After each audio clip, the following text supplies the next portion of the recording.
Good afternoon, everybody. I have one very brief thing at the top, and I'll also note that I have a bit of a hard out, so I'll be keeping an eye on the clock, and I will need to wrap when I need to wrap, and if I don't get to you, I'm sorry. So first, we are deeply concerned by reports that Iran is planning to deliver hundreds of ballistic missiles to Russia, and we continue to communicate with our European partners and allies regarding potential measures we may take. We've been warning of the deepening security partnership between Russia and Iran since the onset of Russia's full-scale invasion of Ukraine. This partnership threatens European security and illustrates how Iran's destabilizing influence reaches beyond the Middle East and around the world. As we and our partners have made clear, both at the G7 and at the NATO summit this summer, together we are prepared to deliver a swift and severe response if Iran were to move forward with the transfer of ballistic missiles, which would, in our view, represent a dramatic escalation in Iran's support for Russia's war of aggression against Ukraine. Iranian officials also continue to deny providing any UAVs to Russia when evidence is plain for the world to see.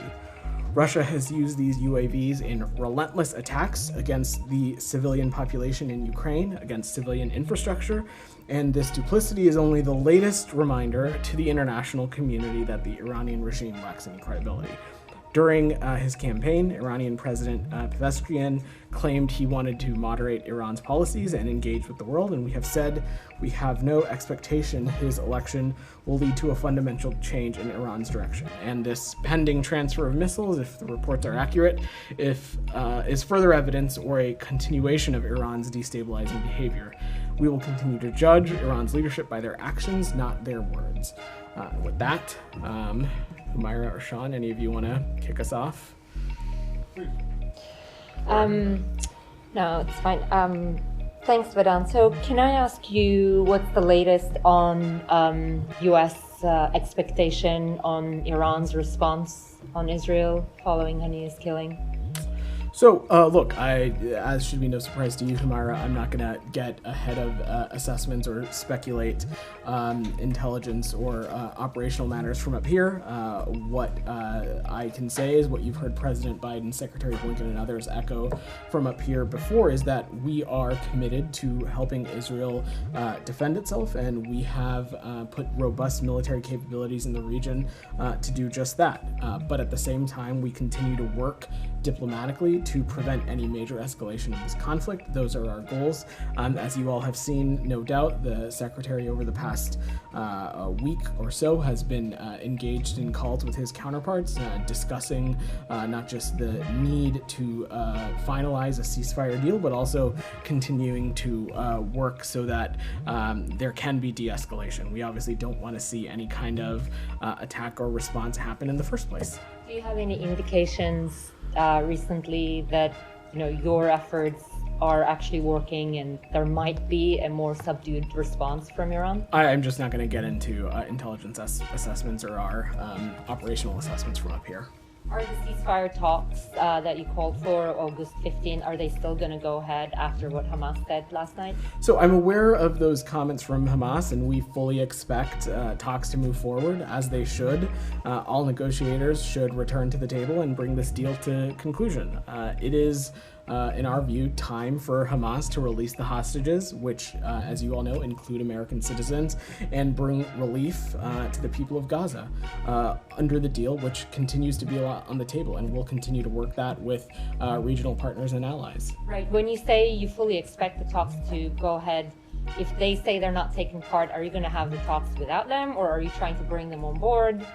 As I said, I will just leave it at the fact that we expect these talks to move forward as they should. I'm not going to... So will you have it without them? I'm just not going to speculate beyond that. We've seen reports of those comments from Hamas, and we fully expect these talks to continue to move forward. And who in U.S. view at the moment, who is the biggest obstacle to achieving this ceasefire and hostage deal? So I'm not going to color it one way or the other, but let's not forget that it was early last week. The Prime Minister of Israel immediately welcomed this initiative and confirmed that the Israeli team will be there and they'll be prepared to finalize the details of implementing the deal. We also, in coordination, we believe our partners in Egypt and Qatar are emphasizing to Hamas that the onus is on them to agree to a ceasefire.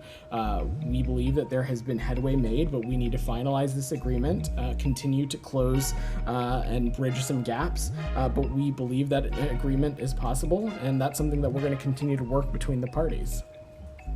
John, sure. Could we consider in the Middle East the strike on a school in Gaza? I think the latest toll I saw from officials in Gaza, the health minister, is 93 dead. Israel has said that it identified 31 militants in its word. I mean, how much credence do you put in this? I mean, do you think that even if 31 militants were killed, that means another 60 plus non-militants died in this. What's the nature of the assessment that the U.S. has, both on the facts on the ground and whether there's any level of concern on this? So first, Sean, let me just say we are deeply concerned about this weekend's horrific incident on the Al Tabeen school in Gaza City that killed a number of people sheltering in place. And our hearts go out to the families of those who lost loved ones, and we are praying for a speedy recovery for those who have been injured. We have been clear, both to our partners in Israel, that every possible effort needs to be taken to minimize the impact of civilian casualties. But again, as we have seen in this instance, as our Israeli partners indicated, that there were a number of Hamas militants using civilian infrastructure, in this case a school, to hide amongst that. And so we condemn and deplore any attempt by terrorists to hide among civilians in or under protected facilities. That needs to stop. Sites such as schools may lose their protected status under international law when they're used by combatants, but that certainly does not take away from the moral and strategic imperative that our partners in Israel have to take every possible step to make sure that the loss of civilian life, impacts to civilians, is not mitigated, and that's something we'll continue to stress apparently. On this specific strike and incident, we continue to be in close coordination with our partners in the IDF and have continued to solicit more information around it, but I don't have any information beyond that. Sure. On the more information, is there any indication that U.S. weapons were involved in this? I wouldn't speculate on that. I would let the IDF speak to any operations that they may or may not have undertaken. And just, they're saying that 31 militants were there, and you said that you're seeking information. I'm not you personally, but the United States is seeking information from the IDF. What are you looking for? I mean, are you looking for them to verify that those 31, that the names match up with people they're targeting? Look, Sean, I'm not going to get into the specifics of the information that we solicit. What I can just say is that we are engaged with our partners in the IDF about this generally. Let's not lose sight of the fact that ultimately here, Israel does have we support its ability to defend itself, and we support its ability to take out Hamas terrorists, to continue to hold to account those that were involved in the horrific October 7th terrorist attack. But again, we also will continue to stress that there is a moral and strategic imperative for Israel to minimize its impacts on civilians and to minimize civilian casualties. And lastly, the last point I'll make on this is that we are the reason we're having this conversation is because Hamas has a clear track record of continuing to co-locate itself among civilian infrastructure, use civilians as human shields. That's not hyperbole. There is a clear track record of that. Follow up on that. Sure. Go ahead. I mean, are you satisfied with the credibility of what the Israelis are saying about, because you quoted their claim about a number of militants being in the building. And they published pictures and names of people they've said have been, in their words, eliminated. Are you happy with the credibility of that information? So I'm not going to speak to any satisfaction or not, Tom. What I will say is that we have a robust relationship, a robust information sharing relationship with our Israeli partners. And when things like this happen over the course of this conflict, we have solicited more and additional information from the IDF, and that relationship will continue. What I can say Do you broad. verify independently? I'm just not going to speak to the specifics in which way we work with them, but this is a close and robust relationship, and when we have or require additional information, we're not hesitant to ask our partners in Israel for it, and that will continue to be the case. There's fairly strong evidence that at least 3 of the people they've published pictures of since Saturday and named were not killed in that incident, were killed in incidents before. That's according to Euromed Human Rights Monitor, who's been going through the list. I mean, one of them, Muntar or Montasar Daher, who Israel described as an Islamic Jihad operative. I mean, you can go on Facebook and see the picture of him being mourned as being dead was from the day before, with a relative or friend saying that was in an airstrike on an apartment west of Gaza City, so a completely different incident. I mean, do you verify these things? Tom, I will let the IDF speak to its own operations, and as I said, we have a very close information sharing relationship with our partners in Israel. I'll let them speak to their own operations, but again, there is a clear, provable track record of Hamas using civilians as human shields, co-locating itself amongst civilian infrastructure. That does not minimize the moral and strategic imperative that Israel has to minimize civilian casualties, but they do have a clear track record of doing this. And as I said, protected facilities may lose their status when they are utilized by combatants in this way. But there's also a moral and strategic imperative for the information to be accurate and credible after the fact, because it may or may not justify an international humanitarian law. So I think, what Sean was talking about effectively was the issue of proportionality. If you have many, many dozens of civilians killed, there has to be very strong and clear and overwhelming evidence that those killed created a risk that Israel attacking them gave them a clear military advantage. That's what international humanitarian law says. So if it is emerging that some of these people were actually killed in previous incidents, so it's not even an accurate account of people that were killed. There is of course a moral and strategic imperative to make sure that any operation that's being conducted is rooted in salient, accurate, and most up-to-date information. That would be the case not just for Israel, but for any country that has a military. But again, as it relates to the details around this, I'm not going to get into the operations, and I will let our partners in Israel speak to it. Particular incident. So Sean has asked you whether, if US-made weapons were used. There is reporting, actually, CNN report that US-made small diameter bombs were indeed used in the school attack. So I just want to understand, is the State Department trying to verify that information or not? So Humaira, we have a strong... These are US-made weapons, and you regularly send these weapons to Israel. So while I understand it's an IDF operation, there is reporting that the weapons used are US supplied. So I'm wondering if there is a systematic effort at this building to monitor how US-made weapons are being used. Of course there is, which we have talked about a number of times in this briefing room. There are, of course, a number of tools and levers at the United States' disposal to continue to ensure that U.S. security assistance is used within appropriate confines of international humanitarian law. So far, we've talked about, I'm certainly not going to speak to the ongoing and deliberative process, Humaira. In accordance with law? Israel is a country in which we have a robust security partnership with. That should be no surprise to you. I'm not going to speak to ongoing and deliberative processes, but as we do with any country in which we have a security relationship, there are tools at our disposal to ensure that the use of security systems are consistent with international humanitarian law. That is an ongoing, around-the-clock effort that continues to be rooted in a lot of things. It's in close coordination with our embassies and consulates. It's in close coordination with NGOs and humanitarian organizations and civil society, and that continues to be the case.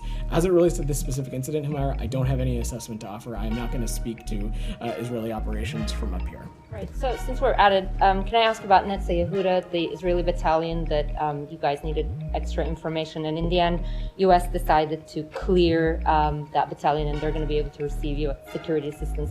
Can you tell us what accountability measures they've taken that basically made you take this decision that you're satisfied? Sure, Humaira. So just a little bit to take a step back, we made public in April, the Department of State found that after a careful review that incidents of gross violations of human rights by 2 units of the Israeli Defense Forces and 2 civilian authority units had been effectively remediated. The department has, for the past several months, continued a process to review an additional unit to evaluate new information provided by the government of Israel. And after thoroughly reviewing that information, we've determined that violations by this unit have been effectively remediated, consistent with the Leahy process.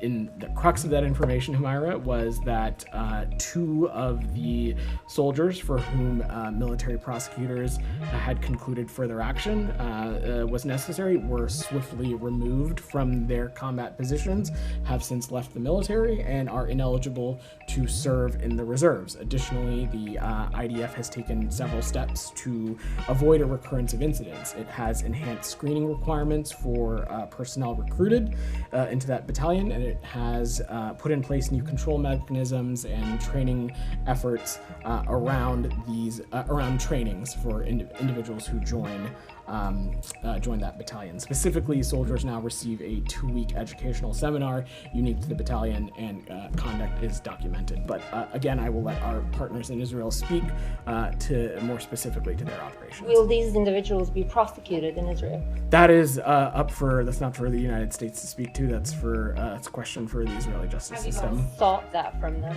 Again, that's a question for the Israeli justice system. That's not something I would speak to from up here. Yes, but for Israeli settlers, for example, in the West Bank, you have taken action when they haven't prosecuted them. So are you applying the same criteria to this one or not? So these are a little bit different circumstances, Humaira. Let me just say broadly that when it comes to any actions, whatever they may be, if we find them to be destabilizing or contradictory to our stated goal of a 2-state solution and wanting stability into the region, we of course won't hesitate to take action, but I'm not going to speculate further on this. Our partners in the IDF can speak more specifically about individuals in this unit. Jillian, go ahead. Is the Biden administration still anticipating the potential for some kind of Iranian kinetic attack on Israel in the coming days? That was her first question in speaking to that. Was it not? I don't know. Well, I think it was one of the first questions Humaira asked, but I will just say again that I'm certainly not going to get into intelligence assessments from up here. What we're focused on is continuing to de-escalate diplomatically. Our hope and our intent is to make sure that an attack doesn't happen. You've seen for the past number of weeks the Secretary be engaged in conversations with his counterparts and leaders in the region, and that'll continue to be the case. But also, as I said to Humaira, we are committed to defending Israel and have put robust military capabilities in the region to do so should we need it. On Friday, Microsoft revealed that Iranian government-backed cyber hackers had targeted a U.S. presidential campaign back in June. Then on Saturday, the Trump campaign said they had been hacked by Iranian cyber hackers. Following later the same day, Politico said they had been in receipt of hacked emails that had internal Trump campaign documents, and they believed those were coming from an Iranian source. I know you're not going to comment on a campaign issue. I'm not looking for that. What I'm looking for is, can you comment more broadly on the threat of Iranian interference in the election? So this is something that we've raised for some time, Jillian. We've raised concerns that Iranian cyber actors have been seeking to influence elections around the world, including those happening in the United States. These latest attempts to interfere in U.S. elections are nothing new for the Iranian regime, which, from our vantage point, has undermined democracies or attempted to for many years now. Specifically, I'd refer you to the Office of the Director of the National Intelligence for further details on recent reports about the natures of this kind of malicious interference, and colleagues at the FBI and the Department of Homeland Security can speak to what steps are being taken to combat domestic election influence by hostile foreign governments more broadly. As you know, as someone who covers this department closely, that is not a line of effort that exists at the State Department. Can you talk broadly about what kind of leverage the U.S. has to discourage Iran from even planning to for interfere? any kind of malign, destabilizing activity that the Iranian regime could partake in, and certainly trying to meddle and influence elections, that I would certainly count that high among them. We continue to have a number of tools in our tool belt to hold the Iranian regime accountable, and we won't hesitate to use them, certainly, and not just unilaterally, but also multilaterally through entities like the G7 and otherwise. But specifically on actions, on deterrent actions as it relates to this, I will let my colleagues at the FBI and DHS speak to it. Thank you. Alex, go ahead. Thank you. But before that, may I go back to your opening statement, please? Sure. You said that you are concerned about reports that Iran is planning to deliver hundreds of ballistic missiles to Russia. Last week, there were reports that EUCOM, U.S. European Command, citing U.S. intelligence, told the Congress that Iran has already delivered hundreds of ballistic missiles to Russia. And there was also a Reuters report citing European intelligence that there are hundreds of Russians are being trained in Iran. Do you have any confidence in U.S. intelligence finding, and what are you going to do about it? So, of course, we have confidence in our intelligence assessments. I'm certainly not going to get into them from up here. I think, Alex, to widen the aperture, what we're talking about when I raise things like this is the continued deepening security partnership between Iran and Russia, which continues to be incredibly concerning. It is not just a threat to European security, it's a threat to Middle East security, but it's also shows that Iran's destabilizing influences has reached beyond the Middle East region, and that should be of concern to the entire world, and that's what we'll continue to work closely with our allies and partners on. Two questions on Ukraine. Yeah. Maybe your assessment on the latest on the battlefield, particularly Ukrainian advancing in Russian territory.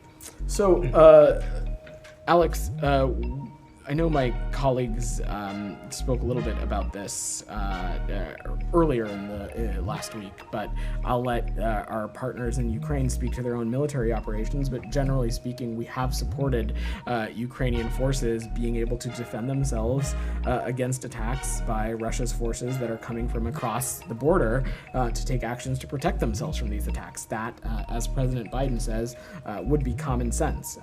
We are continuing to stay focused on making sure that our partners in Ukraine have what they need to defend themselves from Russian aggression, and ultimately the decisions about how Ukraine conducts its military operations are decisions for Ukraine to make. Nothing has changed about the United States policy with respects to strikes across the border. On that line, an advisor to President Zelensky told Washington Post last week that they have formally requested the Biden administration to allow them to use ATACMS to hit back Russian target Russian bases where the attacks are coming from, because they have been targeting Ukraine, territory without impunity. Is it time, as we see Ukraine advance, in the region, is it time to stop caring about what Putin thinks and untie Ukrainian hands? So, Alex, look, I'm not going to get into private diplomatic conversations with our Ukrainian partners beyond just saying that our policy hasn't changed. Can I just very quick follow on that, sure. because Putin has been sort of threatening a tough response. Says this will get a worthy response after what's happened in Kursk. That was within the last 24 hours, I think. Do you have any comments on what he said? Sorry, could you couldn't Vladimir hear you. Putin talked about a worthy response to what's happened in Kursk. Do you have any comment on what he's been saying? It's been sort of fairly threatening rhetoric. Well, look, this is nothing new for Mr. Putin. Over the course of this conflict, he has saber-rattled, used escalatory language, let's not lose sight of the fact that, again, the only reason we are having this conversation, the only reason Alex was in a point to even ask me this question or raise this issue, and you're able to follow up, is because in February of 2022, Russia illegally, unjustly crossed into Ukrainian territory with an attempt to subjugate its borders. And so really the solution here, and if Mr. Putin is interested in a quick resolution to this, would simply be for Russian forces to leave Ukraine. It could be as simple as that. Nike, go ahead. On Sudan, do you have any update on the Sudan peace talks in Geneva on attendance of SAF? And is it fair to say that the talk will proceed no matter what? So, Nike, the United States at the highest levels of our government has been clear on the urgency of a nationwide cessation of violence, surging of humanitarian aid to address famine and what we believe to be one of the worst humanitarian crises in the world, and building toward lasting peace in Sudan with an inclusive democratic governance that represents all Sudanese people. As you all know, Secretary Blinken invited leadership of the SAF and RSF, along with a range of international partners, to talks in Switzerland, which are set to begin this week to achieve that cessation of violence. After extensive consultations with both parties, the RSF has accepted our invitation, and unfortunately the SAF has not. Our view is that talks will proceed with or without the SAF to develop shared action plans toward a nationwide cessation of violence, opening additional humanitarian access, and a robust monitoring and implementation regime. That's what our focus is on, but I don't want to get ahead of that beyond that. How about the format? Are they proximity talks? I'm not going to get ahead of format, Nike, beyond just saying we are continuing to work towards convening those talks, and it's important for both the RSF and SAF to attend talks in Switzerland. It's vital to stop the fighting and to ensure humanitarian access to meet with the Sudanese people. One final question on Thailand. Yeah, really quickly. So last week, the U.S. expressed concern on the dissolution of Move Forward Party, and protesters gathered around the U.S. Embassy on the ground Friday. Do you have any assessment on the situation on the ground, and how will that affect U.S. policy toward Thailand in the future? So first, Nike, protecting freedom of expression and the right to peaceful assembly are essential to maintaining confidence in Thai democracy, and we're monitoring protests in the area. We're calling on all sides to act with restraint and to engage in constructive dialogue. I'm not going to get into private diplomatic conversations beyond that, but we have engaged the Thai government about this, and we'll continue to do so. Camilla. Thanks. On Saudi Arabia, the US government lifted its ban on certain weapons to Saudi.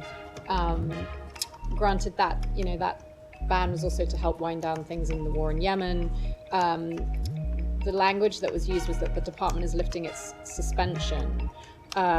So just understanding that this is not an expiration, this is something that was decided to be lifted now. Correct. And if lifted, does that mean we see that as also playing into the strengthening of security, the security relationship between the US and Saudi, and also the day after plans for Gaza?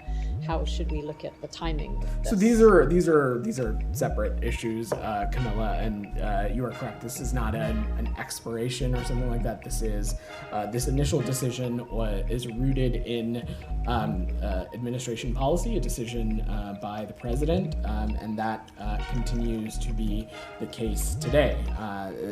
As you know, from the earliest days of this administration, we set out to end the Yemen war, and when we entered office, this war was escalating. As part of this policy, our administration froze the sale of certain classes of offensive weapons, while also maintaining sales of systems to the kingdom required to defend itself from attack.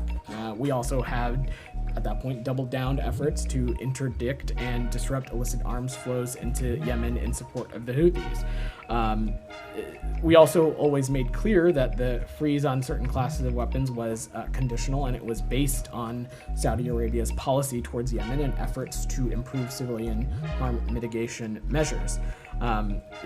The Saudis, since that time, have met their end of the deal, and we are prepared to meet ours, which means returning these cases through regular order with appropriate congressional notification and consultation.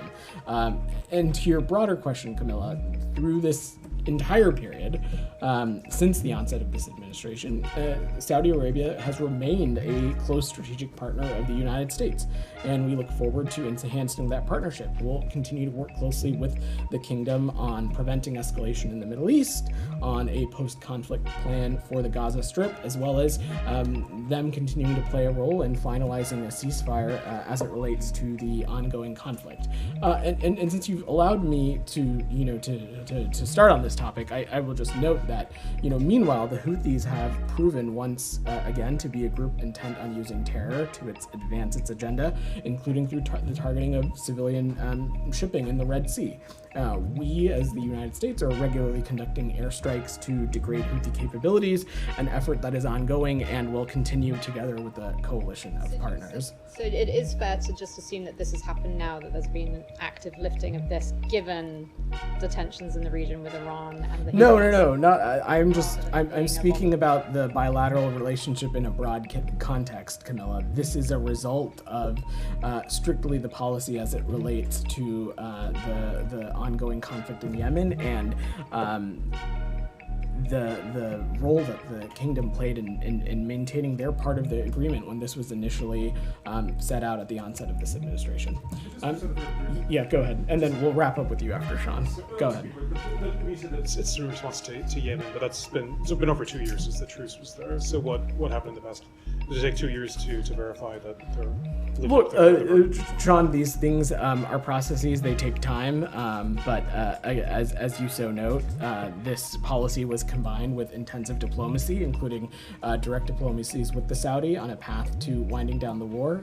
As you so know, in March of 2022, the Saudis and Houthis entered into a truce under UN mediation, and since then, there has not been a single Saudi airstrike into Yemen, and cross-border fire from Yemen into Saudi Arabia has largely stopped.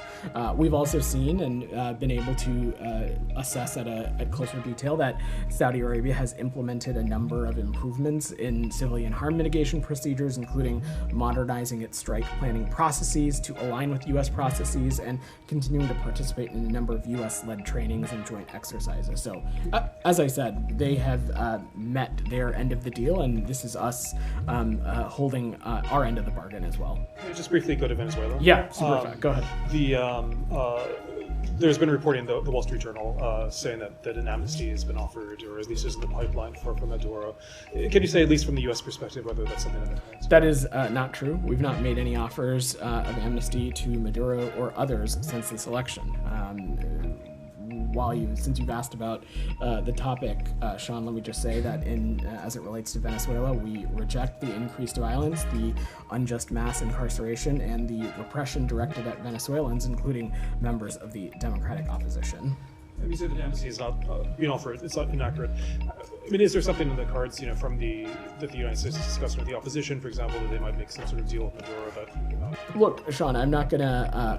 Maybe amnesty is not the right word, but is there some incentive? I'm certainly not gonna read out the tea leaves of the process. As Secretary Blinken has said, now is the time for the Venezuelan parties to begin discussions on a respectful and peaceful transition in accordance with Venezuelan electoral law and the wishes of the Venezuelan people. The U.S.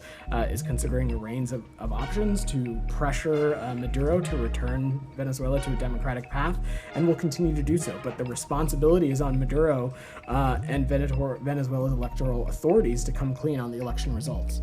All right, thanks everybody.